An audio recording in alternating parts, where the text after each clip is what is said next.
Hello everybody, good morning and welcome back to Blu-Roy Movies. Today we'll crack on with this shelf series. We're on shelf 12 today, which is H going on to I. So without further ado, let's crack on, shall we? We start off with, got a bit tight, that's what she said, Hot Tub Time Machine. Silly comedy. House at the End of the Street surprised me how violent it was, actually. I quite enjoyed that.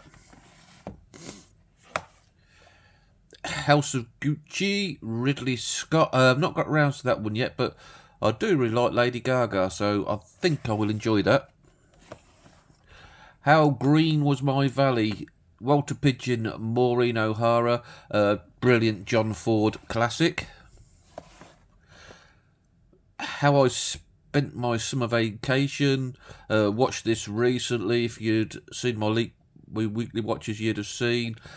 Get the Gringo, it's known most places. Better title, that is. The Howling, good fun werewolf film. How the West Was Won, a really, really good western that's really long and, in my opinion, could have been better if it was even longer because there's a lot of characters and they don't really get drawn out. Yeah, I like How the West Was Won. Hudson Hawk with poor old Bruce. Hugo, Martin Scorsese's attempt at a family-friendly film, and you know what, I quite like it. I think it's quite good fun. Hurt Locker, good. I think it won the Oscar, didn't it? Good Oscar-winning war film. Paul Newman in The Hustler, absolutely classic film, just brilliant stuff. Jackie Gleason as Minnesota Fats, such a great character.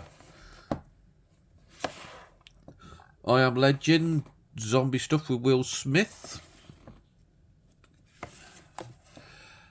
Imitation Game, Benedict Cumberbatch, Keira Knightley, about the guy who invented the Enigma machine that cracks the German code in the Second World War.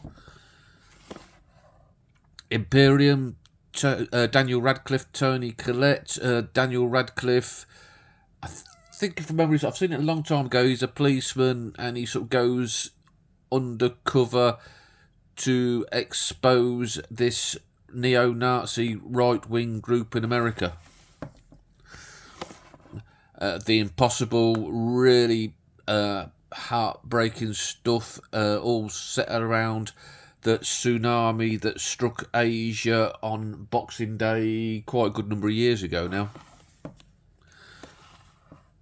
The In-Betweeners, the American viewers probably won't have a clue what that is. Good British humour, then the movie's quite good.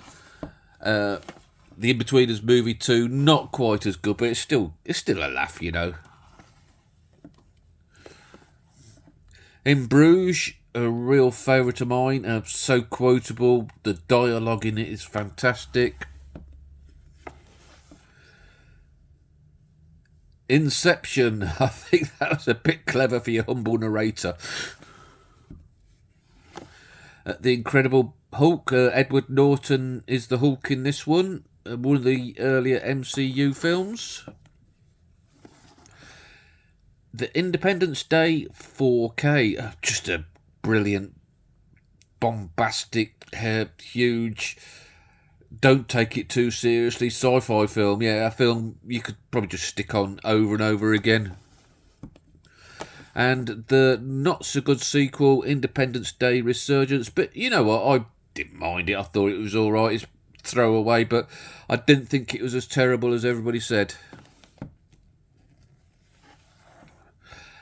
Indiana Jones, The Complete Adventures, that's the first 4 films, and then to go with that, and I still haven't got around to watching this, The Dial of Destiny from a couple of years ago, which everybody tells me is terrible.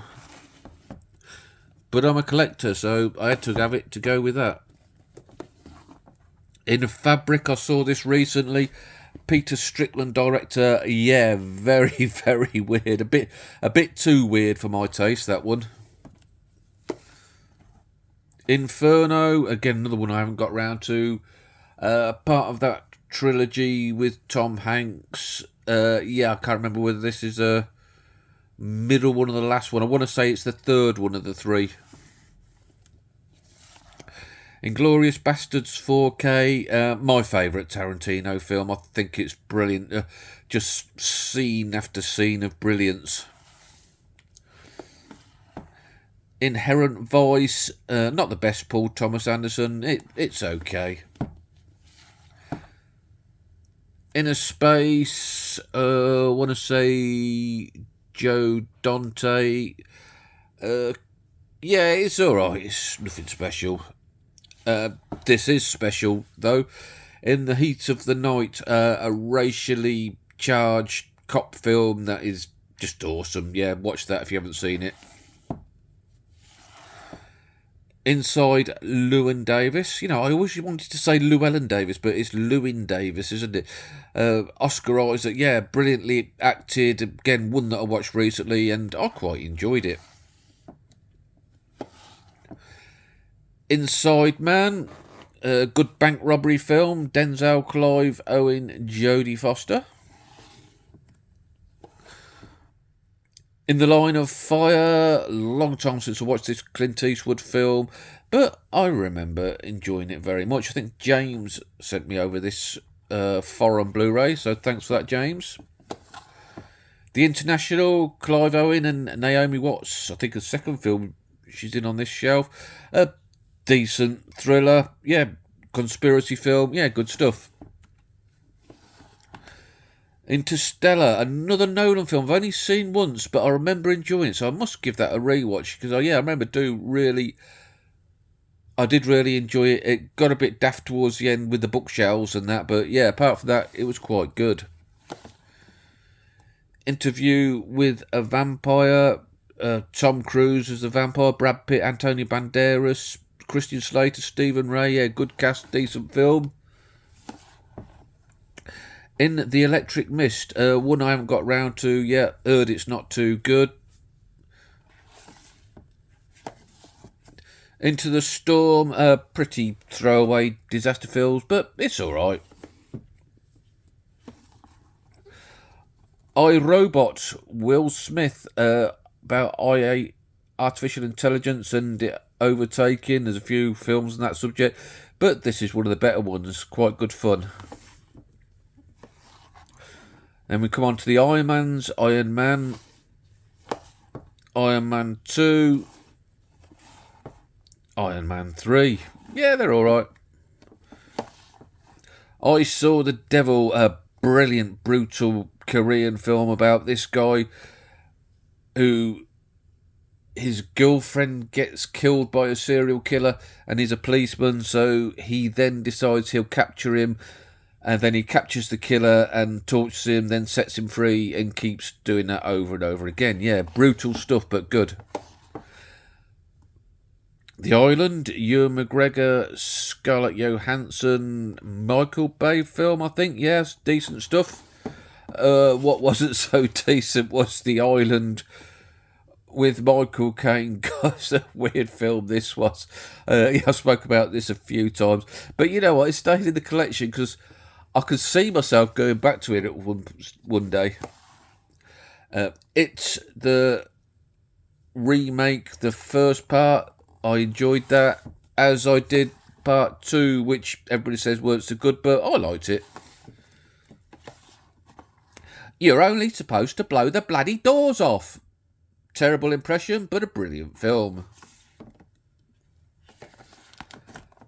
It Follows, a ghost horror sexual transmitted disease type film. It sounds weird, but it works. It's pretty good. And lastly on this shelf, and you've got to get the right amount of mads, it's a mad world. Yeah, 4 mads. Absolutely wonderful treasure hunting film. 3 hours long, but God, it just zooms by. It's that good. Yeah, wonderful stuff. So that's it. That's it. Shelf 12 done and dusted, guys. Let me know what you think. Any of your favourites? Any stinkers? Not a bad shelf, in my opinion. I've actually got the collection now quite well how I liked it. I weeded out quite a lot of stuff, and I've got mostly good stuff, I think, well, in my opinion, in my tastes. Maybe not your taste, but in my taste. So, yeah, thanks for watching, guys. I'll be back Wednesday. I've got a good stack of stuff to show that I've picked up over the last few weeks. You'll be good. Subscribe if you want to see more of this series going on. Like and that, because I reckon that is all good stuff. And I'll catch you soon. Ta-ra.